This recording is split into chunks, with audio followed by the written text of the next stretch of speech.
چیست پرچم؟ افتخار ملت است. چیست پرچم؟ اقتدار ملت است. پرچم ملی یکی از رمزهای مهم استقلالیت دولتی و دولتداری معاصر ما، تجسمگر اساسهای تاریخی و رمزهای دولتداری گذشته تاجیکان، اینچنین مقصد و مرام و آرزو و آرمانهای تمام مردم تاجیکستان می باشد. محض عید پرچم است که ما در اینجا جمع آمدیم و تصمیم گرفتیم تا برنامه عیدانه انگوبین را بخشیده بر روز پرچم دولتی پیشکش شما گردانیم. بینندگان گرامی، عین زمان ما در باغ پرچم دولتی قرار داریم و در گوشه های گوناگون باغ اشتراکچیان فعال برنامه انگوبین ما را انتظار هستند و از این رو ما به نزد آنها می رویم تا صحبت را با آنها آغاز نماییم. با ما بودن را فراموش نسازید.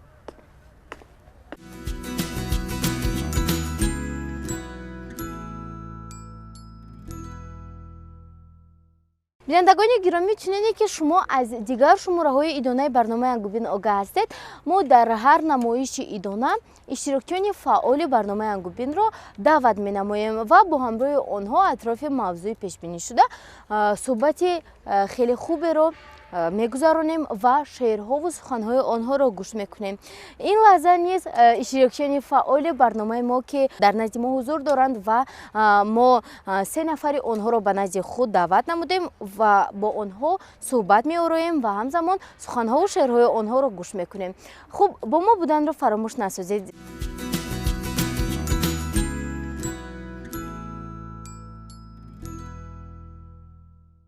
سلام بچه ها. سلام. خب، سراول با برنامه خوش آمدید.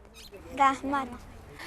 میبینم که همه شما با برنامه امروزه آمادگی به نهایت خوب دیدید. از پرچم های دست شما علاقه معلوم است و فکر میکنم که شعرها و سخنهایتان نیز زیادند. همین طور نه؟ بله. خب، پس بیایید از خود شما آغاز میکنیم. زحل بانو، برای روز پرچم، خب درباره پرچم چی گفته میتوانید؟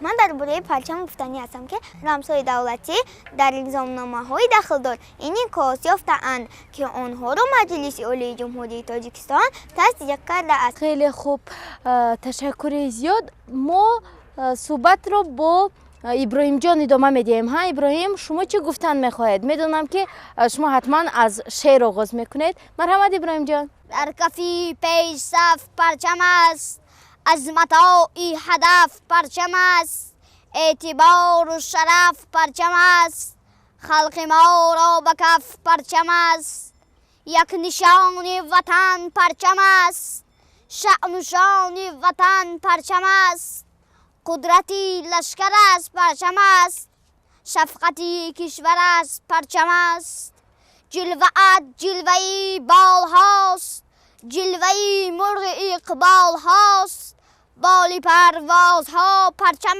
است، فخر سرباز ها پرچم است، مهر افزای ما پرچم است، دستی بالای ما پرچم است، اعتبار و شرف پرچم است، خلق ما را به کف پرچم است. من میخوام درباره پرچم کمی معلومات دهم. خیلی خوب، مطمئنم که بینندگان تلویزیون بهارستان شما نیز انتظار آن هستید که اشتراکچیان ما هر چه زودتر درباره پرچم با شما معلومات دهند و چون که همه شما علاقه آگاه هستید، اشتراکچیان ما معلومات های کم ندارند. همه معلومات های اشتراکچیان ما مکمل هستند و مرکب نیز گویم خطا نمیکنیم. خب، این بعد سخنهای ابراهیم رستم را درباره پرچم گوش میکنیم. مرحمت ابراهیم جان. پرچم جمهوری تاجیکستان 24 نوامبر سال 1992 پذیرفته شده است. پرچم از زمره جشن‌های می باشد که سیمای تاجیکستان را همچون دولتی صاحب استقلال،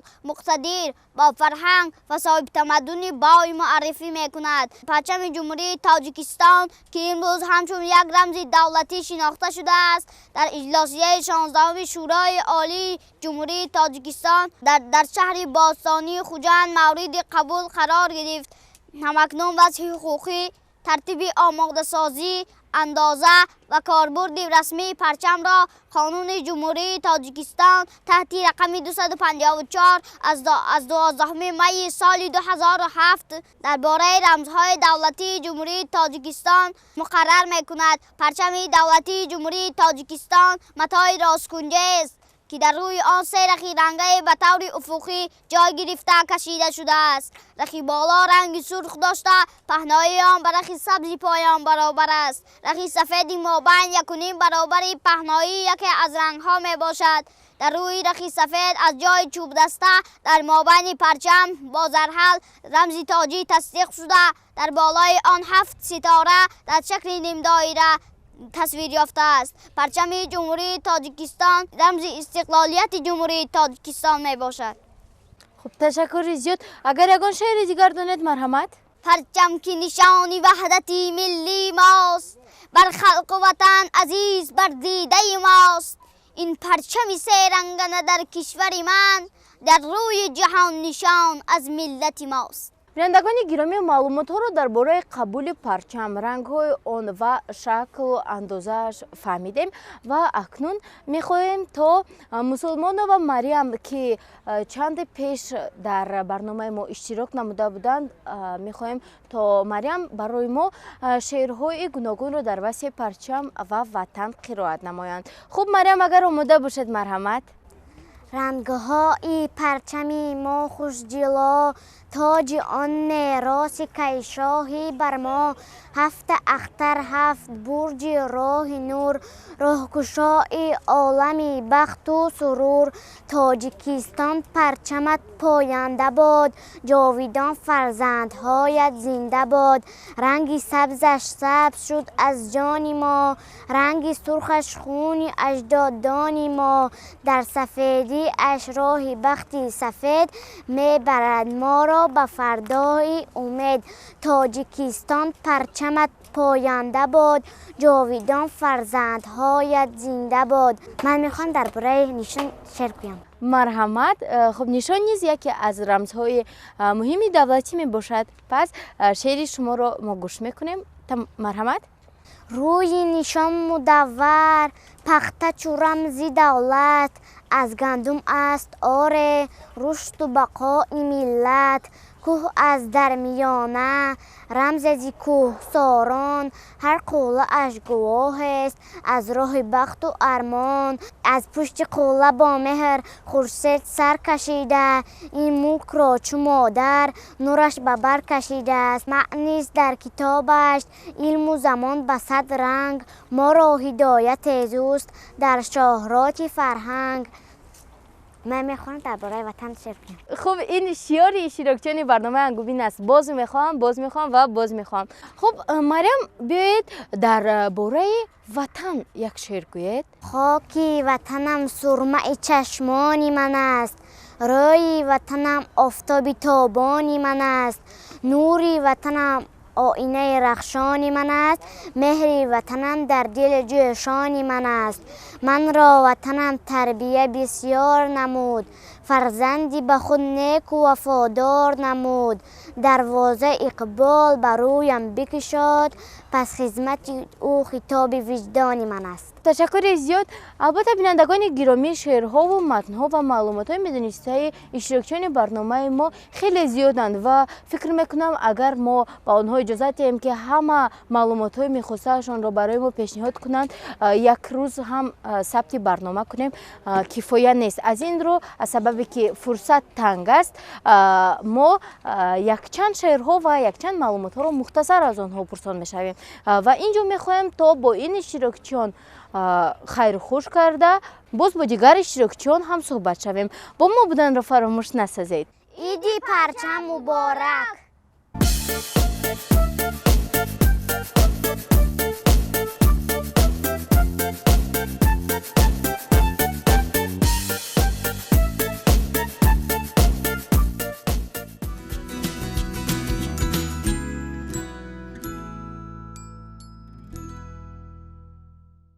بینندگان گرامی، هوا امروز خیلی سرد است، ولی ما با شما وعده میدهیم که هوا نه تنها هوا بلکه مکانی که ما در اینجا قرار داریم گرم خواهد شد، زیرا با همراهی اشتراکیان نوبتی برنامه‌مون ما صحبت گرم و صمیمی خواهیم داشت. همین طور نه بچه‌ها؟ بله.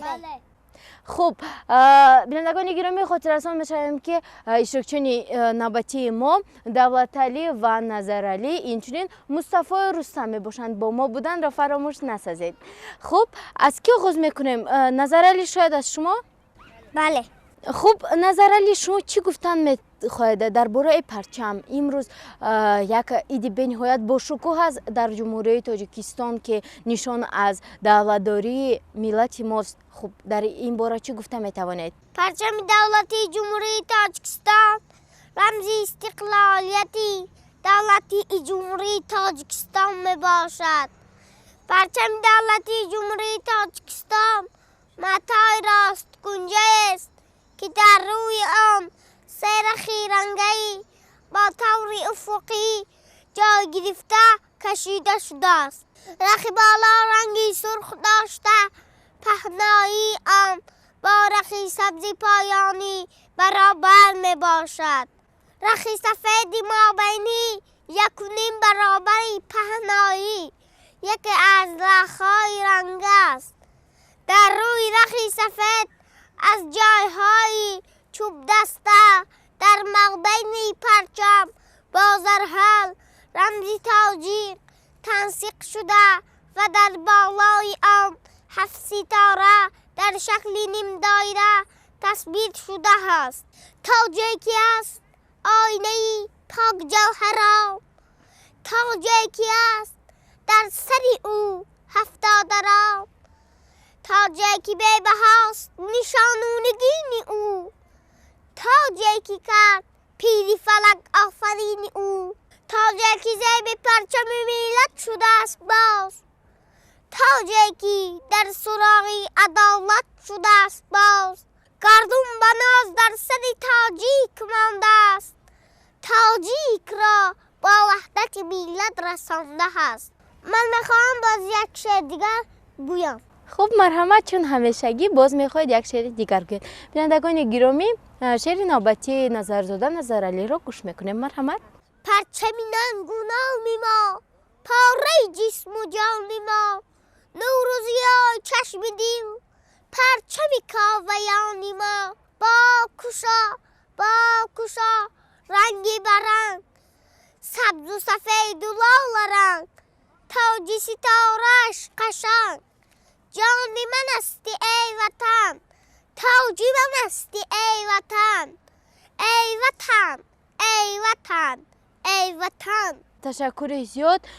فکر میکنم کفایت، زیرا فرصت برنامه ما اندک تنگ است. بیاید صحبت رو باز با دولتعلی ادامه میدیم. ها نظرعلی؟ بله. صدا از کاوه آهنگر آید، لیوای ما بروی منبر آید. به یمن این نماد سربلندی چه معنای بلند بر سر آید؟ برای همه نفرانی که این زمان با ما پیوستند خاطررسان میشویم که شما نمایش ایدانه ангубин را طریق تلویزیون بهارستان از باغ پرچمی دولتی تماشا کرده ایستادید و صحبت رو ما با نظرزاده دولتعلی ادامه میدهیم. با ما بودن رو فراموش نسازید. خب دولتعلی، شما چی گفتن میخواهید؟ البته میدونیم که شعرها و سخنها و معلومات در وصف پرچم دولتی ما کم نیستند. خب شما چی گفتن میخواهید؟ کدامی از آنها رو برای ما نوبر کردن میخواهید؟ ای پرچمی تاجدار تاجت رفشن است، 7 اختر و تاج تو گلبختی وطن است. 7 اختر و تاج تو درخشان مانده است، رفشان رهی بختی تاجیکستان مانده است. بود زمزمه و زمزمی تاجیک بر فلک، اندوه و فغان و غمی تاجیک بر فلک. امروز ببین چه سرفرازی داره، تاجیک در فخر و پرچم تاجیک بر فلک. پرچم دولتی جمهوری تاجیکستان 24 نوامبر سال 1992 پذیرفته شده است. پرزیدنت جمهوری تاجیکستان محترم امام علی رحمان با نشان و احترام و صداقت و پرچم ملیمان با فرمان خود از 20 نوامبر سال 2009 روز 24 نوامبر را روز پرچم دولتی جمهوری تاجیکستان اعلام نموده است. تاجیکستان پرچمت پاینده باد، جاویدان فرزندهایت زنده باد. رنگ سبزش سبز شد از جان ما، رنگ سرخش خون اجدادان ما. در سفیدیش رهی بختی سفید، میبرند ما را به فردای امید. تاجیکستان پرچمت پاینده باد، جاویدان فرزندهایت زنده باد. تشکر زیاد. بینندگان گرامی، ما نیز از فرصت مناسب استفاده نموده شما را با روز پرچم دولتی جمهوری تاجیکستان تبریک و مبارکباد گفته به شما همیشه روی سرخ را به مثل رنگ سرخ پرچم و دل صاف به مثل رنگ سفید آن، همزمان زندگی سرسبز و آسایشته را به مثل رنگ سبز پرچم آرزومندیم. خب اگر سخنهای شما به انجام رسیده باشند باز با مصطفی نوبت دهیم. مصطفی الله که انتظار شد ها، به فکرم کمی خنک هم خورد. خب مرحمت مصطفی، شما چی گفتن میخواهید؟ شاید از یگان شعر آغاز میکنید. بله. مرحمت. پرچم تاجیکستان سیران کرده در بر، در روی آن شکفته گلهای هفت اختر. سرخی بود نشانه از رمز جان ساری، رنگ سفید رمز است ز اقبال و بختیاری. در رنگ سبز در جست سرسبزی های کشور، باید که سبز باشد این خاک ما سراسر. معنی هفت اختر هفت اقلیم جهان است، یا هفت وادی بخت در ملک تاجیکان است. تشکر زیاد. خوب چی گفتن میخواهید؟ من میخوام باز برای پیشوا یک شعر کنم. خب مرحمت. وارثی اسماعیلی سامان ما، تاجور امام علی رحمان ما. تاجیکان را بال و پر بخشید او، بال از نو تاج زر بخشید او. گردی هم آورد تاجیک را ز نو، نور گشته شام تاجیک را ز نو. او به فضل خود وطن آباد کرد، صلح و وحدت را به ما ایجاد کرد. آفرین. اگر یگان گفتنی دیگر داشته باشید مرحمت. ای هموطن با جان و تن، بر هر طرف بین ما نگاه. گل گل شده دنیای ما از مهنتی پیشوای ما. کوشش و غیرت را ببین، مهر و محبت را ببین. صلح و عدالت را ببین از مهنتی پیشوای ما. البته خیلی درست قید کردید. همه صلح و وحدت، آزادی انسان، استقلالیت دولتی و حتی آن که ما در اینجا آزادانه توانسته ایستادیم تا برنامه خود را ثبت نماییم، این هم با دستگیری پیشوای ملت است و می‌سازد تا در وصف این مرد نکوکار و این مرد جانفدای وطن شعرها و کتابها و حتی اثرها و داستانها نویسیم. خب بینندگان گرامی، خاطر رسان می‌شویم که شما برنامه ادانه انگوبین را که بخشیده بر روز پرچم دولتی جمهوری تاجیکستان برگزار گردیده ایستاده است تماشا کرده ایستادید و این زمان ما با همراه اشتراکچیان برنامه انگوبین در باغ پرچم دولتی قرار داریم و با ما بودن را فراموش نسازید، زیرا لحظه های جالب برنامه انگوبین در پیشند.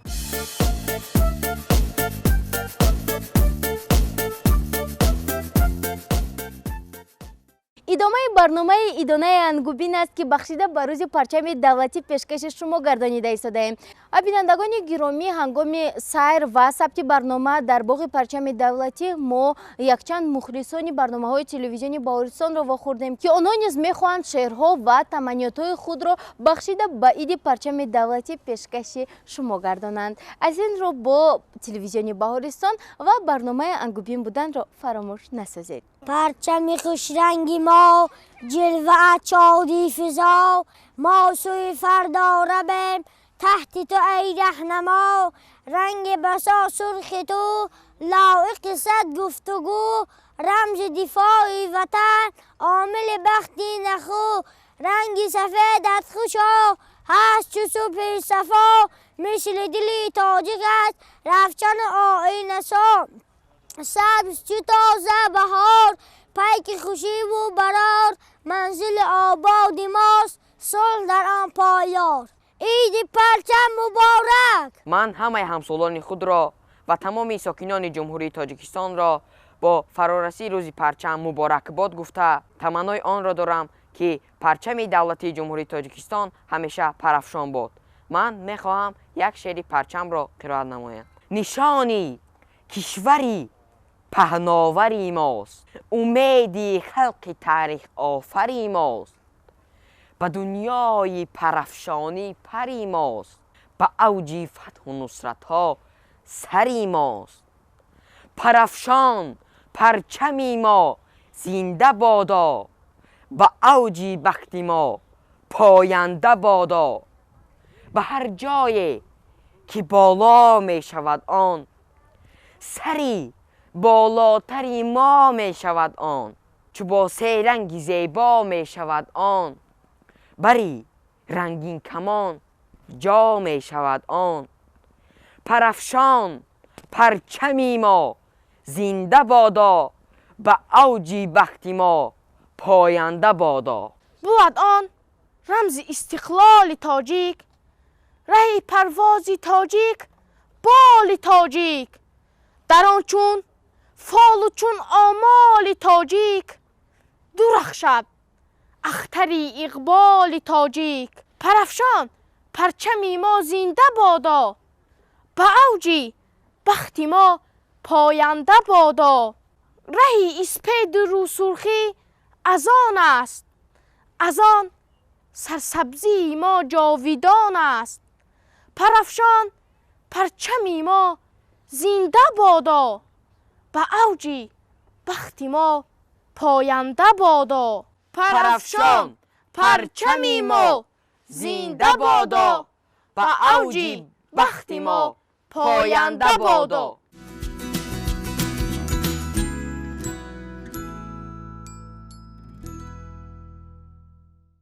لوای ما لوای کاویان است، نشانی عزم و جهد تاجیکان است. از آن فخرم که در شهبال هستی، پرافشان در فضای جاویدان است. بینندگان گرامی خاطررسان میشویم که این زمان شما برنامه ایدانه ангубин را که بخشیده بر روز پرچم دولتی پیشکش شما گردانیده ایم تماشا کرده ایستادید و این زمان ما در یکی از گوشه های باغ پرچم دولتی قرار داریم. خب اینجا ما محض به این گوشه باغ آمدیم تا اینکه صحبت داشته باشیم با محمد جان کامران و فروخ فیروز. خب ما را همراه باشید و از صحبت و شعرهای جالب قفا نمانید. سلام بچه ها. سلام. الکی بینندگان ما خیلی پزمان شدن، از این رو بیاید گپ رو دراز نکرده زود از یک سر شعرها و سخنهای شما رو گوش میکنیم. شما راضیید؟ بله. پس بیاید کامران از شما آغاز میکنیم.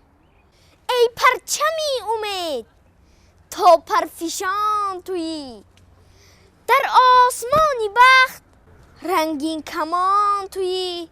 سرخی تو رق یقین سرخی رو بود، رو سرخی ادب زین آب رو بود. رنگی سفیدی تو بختی سفیدی ماست، راهی سفیدی ما بخزی امیدی ماست. ما با تو می رویم تا قوله ای مراد، ما را چو رهنما هفت اختری تو باد. ای پرچمی امید، ای نام، ای نشان، در آسمانی بخت کردد کی پرفشان. بگذار نام او ماند در این جهان، مثلی تو رهنما مثلی تو جاویدان. اجدادان ما هنوز از زمانهای قدیم صاحبی پرچم بودند و در ادبیات قدیمه تاجیکان آن با نام دیرفش یاد می شود. اولین پرچم قدیمه تاجیکان دیرفش کاویان نام داشت. خوشبختانه با شرافیت استقلالیت دولتی صاحب پرچم ملی یعنی تجسمگر گذشته شایان و آینده درخشان گردیده است.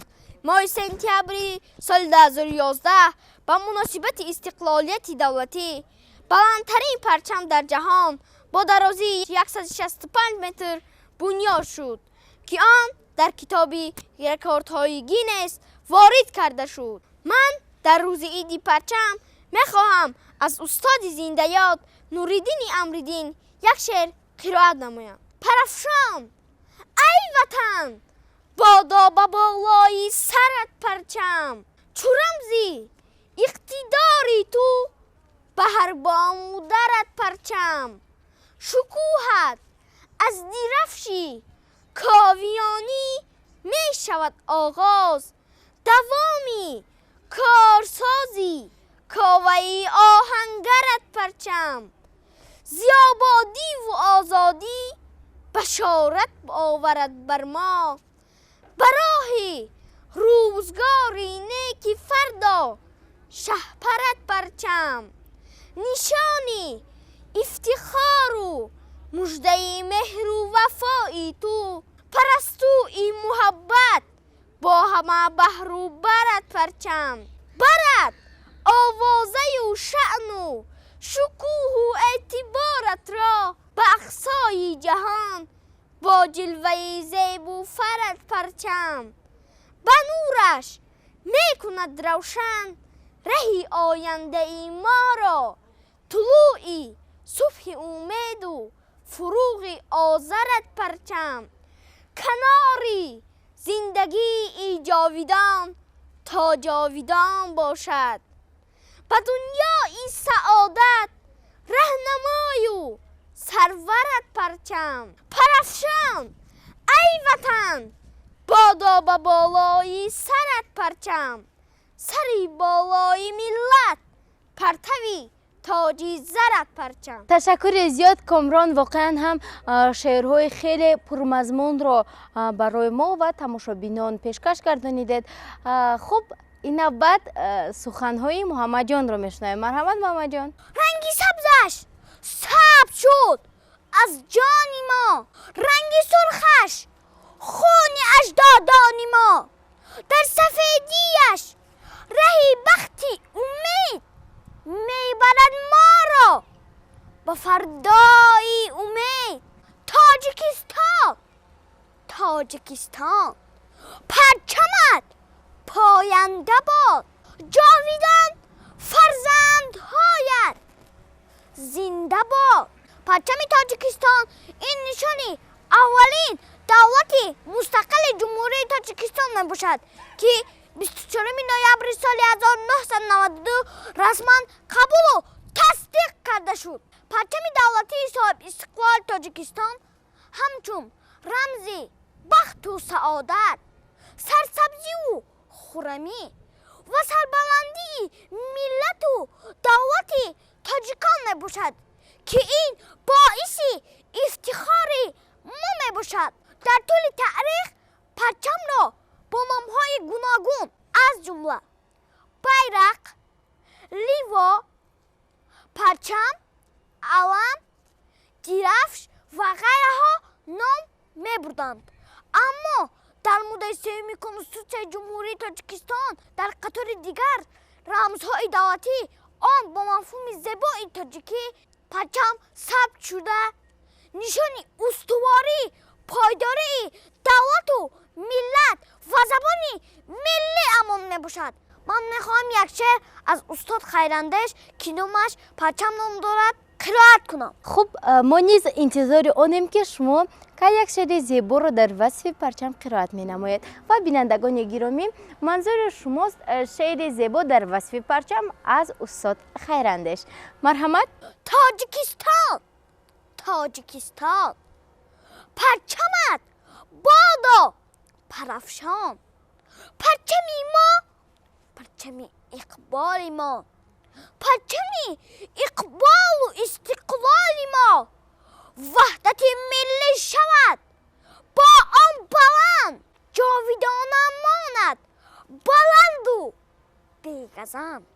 تاجیکستان تاجیکستان پرچمت بادا پرافشان، رنگ سرخش جانفدایی های ما در سفیدش قسمتی فردای ما تاج و هفت اختر با هم در اتحاد رنگی سبز ارمانی سبز و اعتقاد تاجیکستان تاجیکستان پرچمت بادا پرافشان کشوری ما سربلندی عالم است وحدت ملی ما مستحکم است ملتی ما زیر پرچم با هم است سرفرازی های ما با پرچم است تاجیکستان تاجیکستان بین پرچم های دنیا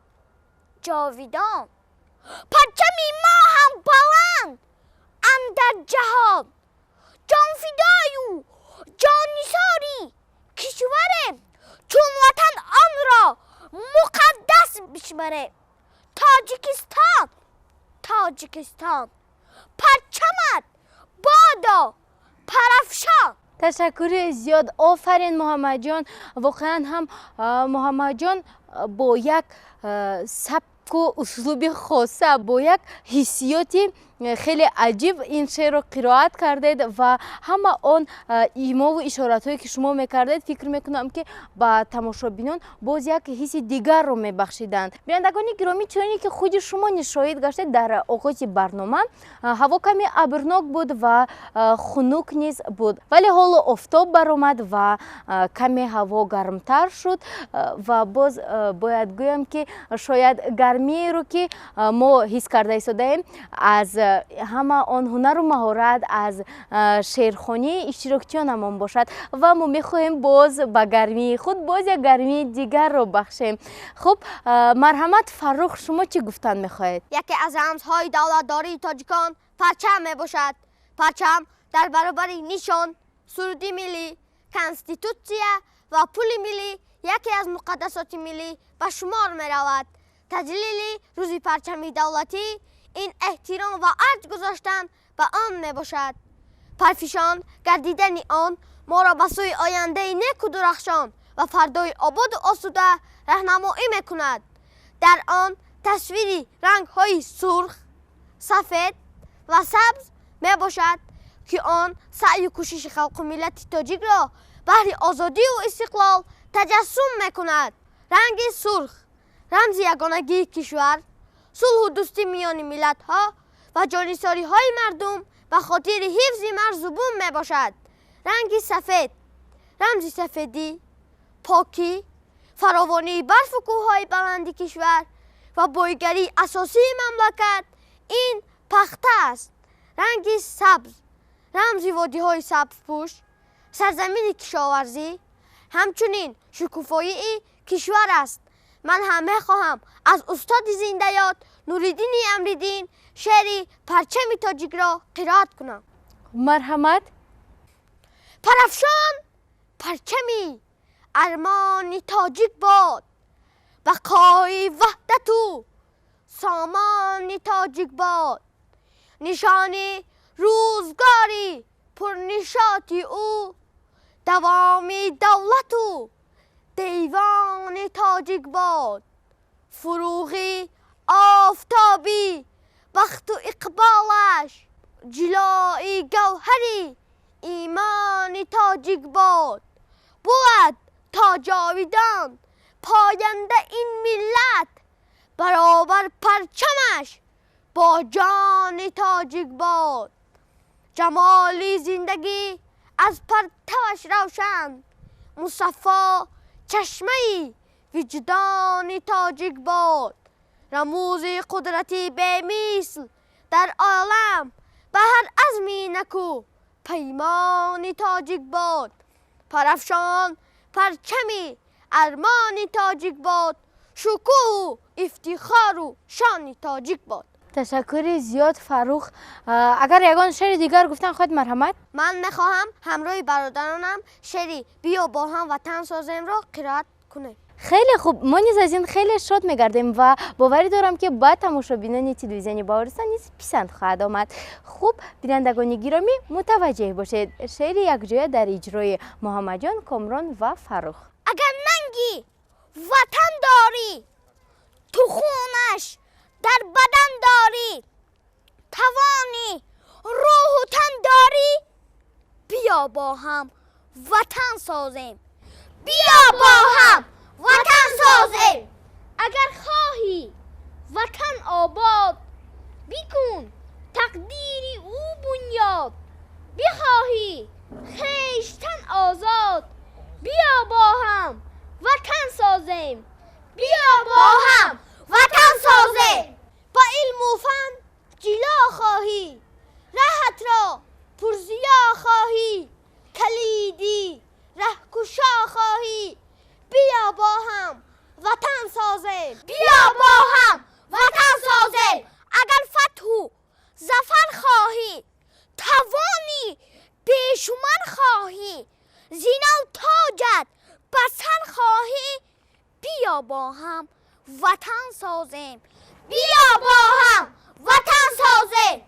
اگر رشد و بقا خواهی، عمل 100 ساله ها خواهی، خدا را گر رضا خواهی، بیا با هم وطن سازیم، بیا با هم وطن سازیم. اگر که نسل پرشانی، دوامی عهد سامانی، فدایی تاجیکستانی، بیا با هم وطن سازیم، بیا با هم وطن سازیم. اگر ننگی وطن داری، تو خونش در بدن داری، توانی روح و تن داری، بیا با هم وطن سازیم، بیا با هم وطن سازیم، بیا با هم وطن سازیم. بینندگان گرامی، با چنین شعری زیبا و پرمضمون در وصف وطن و وطنداری می رسیم به فرجام برنامه امروزه ангубин. ما اهل ایجاد برنامه بار دیگر روز پرچم دولتی را برای هر یک شما تبریک و تهنیت گفته به خاندان هر یک شما آسایشتگی و آرامی و آبادی را آرزومند آنیم که شما نیز به مثل خردسالان که در دل یگان کینه و عداوت و غم و غصه ندارند، همیشه خوشرنگ و خوشحال و خوشبخت و خرسند بمانید. روز پرچم دولتی مبارک.